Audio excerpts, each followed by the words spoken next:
So let's see if we can understand what they're saying now. So what they're saying is, on example 1, evaluate the definite integral, the integral from -2 to 1 of 2x dx.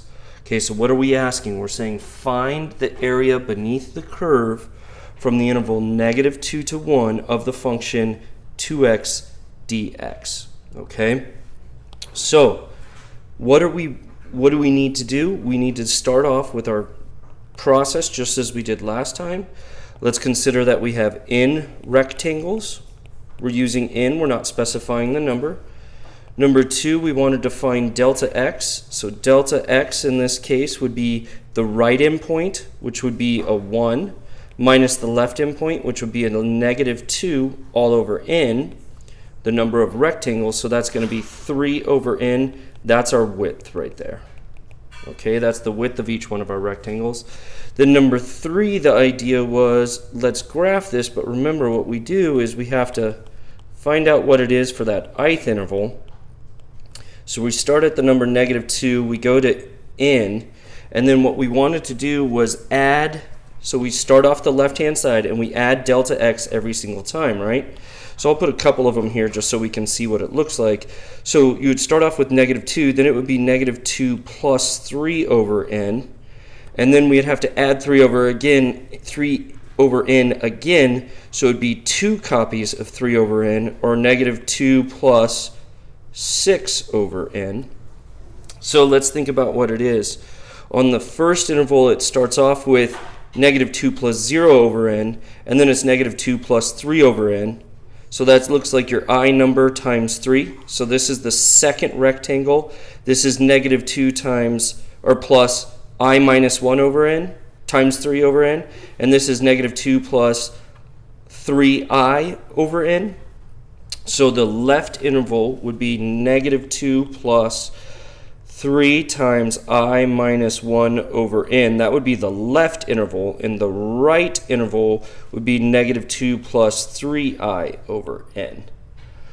So which one of those numbers is going to be easier to use to plug into the function? I'm going to use the right endpoint yet again every single time, because the right endpoint, so here's the general one right here. The right endpoint just has an I instead of the I minus 1, so it's a lot easier to use. So that's the value that I'm going to use, and that was step 4. That's the value that I'm going to use to determine the height of each one of my intervals, or each one of my rectangles, sorry. So now we need to think about that area, and if we want to think about that area, to find the area, what we have to do is we have to do the height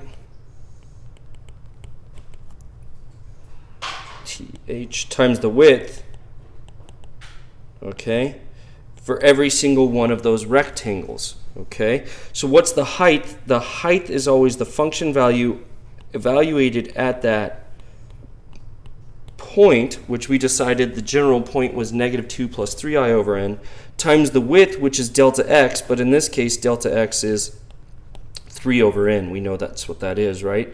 But then we needed to sum every single one of these from I equals 1 to n, and that gave us the total area if we used n rectangles with the right endpoint. So let's go ahead and determine our height. Remember, our function here is 2x, so this would be the sum as I equals 1 to n of 2 times -2 plus 3i over n, all that times 3 over n. So let's see what we have here. It's the sum as I equals 1 to n of, well, what would that be? It would be -4 times 3 over n, so that would be -12 over n, and then it would be, well, I'd do the 2 times the 3i over n times the 3 over n, so that would be 9i over n squared times 2 would be 18i over n squared. So all I did was distributed the 2 and distributed the 3 over n at the exact same time, and these would be my two terms right here. Well, if you remember, what we can do is we can pull out any constants, and you have to remember that in this case n is a constant value here.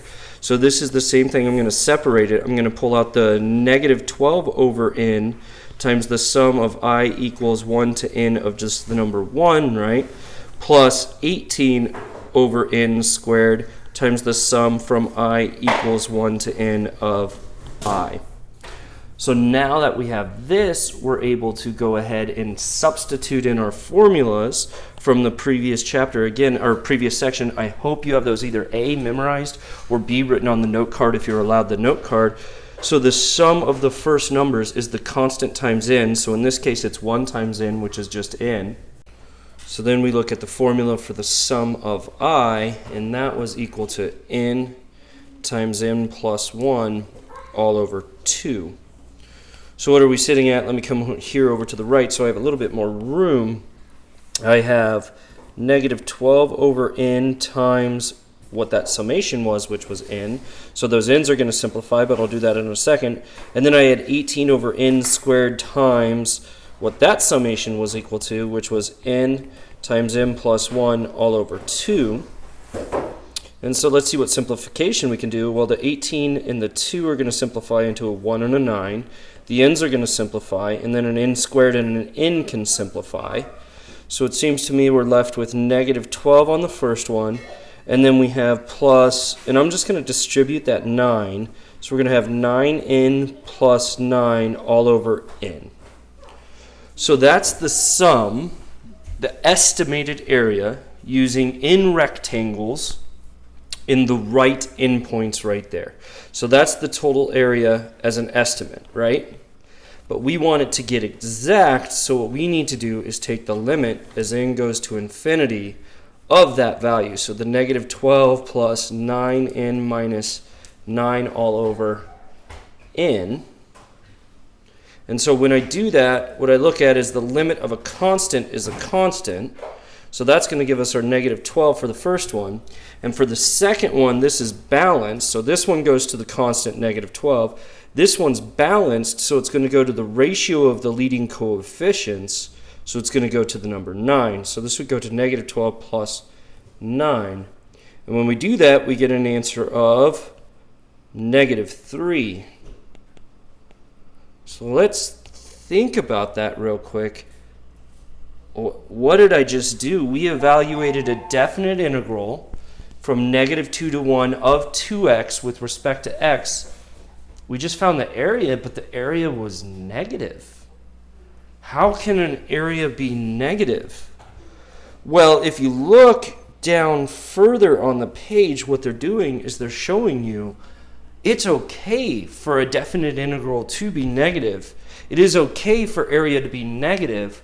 All negative here, like with velocity, all negative does is tell us a direction. So what did we do? Here was the interval from negative 2 to 1, which is the interval that we integrated from, right? Here's the graph of 2x. So what we did was anywhere from 0 to 1, when we added it, we had positive function values. But anywhere to the left of it, we had negative function values.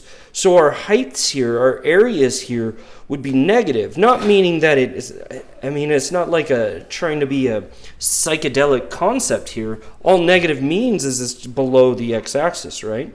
So what happened is we had more negative area than we did positive area. And when we put those two things together, we ended up with a negative number, and that's okay. So it says, because the definite integral in example 1 is negative, it does not represent the area of the region shown in the figure 5.2.1. It says definite integrals can be positive, negative, or 0.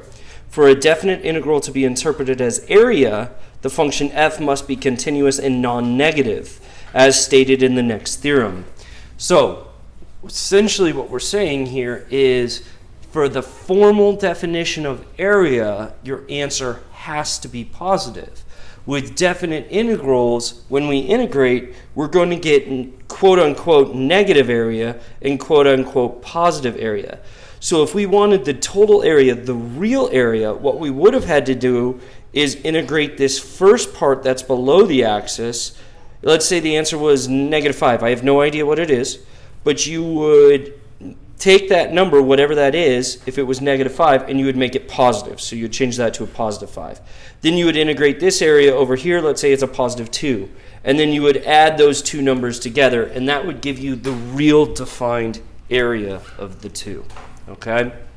So Indefinite integration is area, but it also has positives and negatives because it's above the axis and below the axis. And while negative area doesn't make sense, all that is to us is inferring that it's below the axis.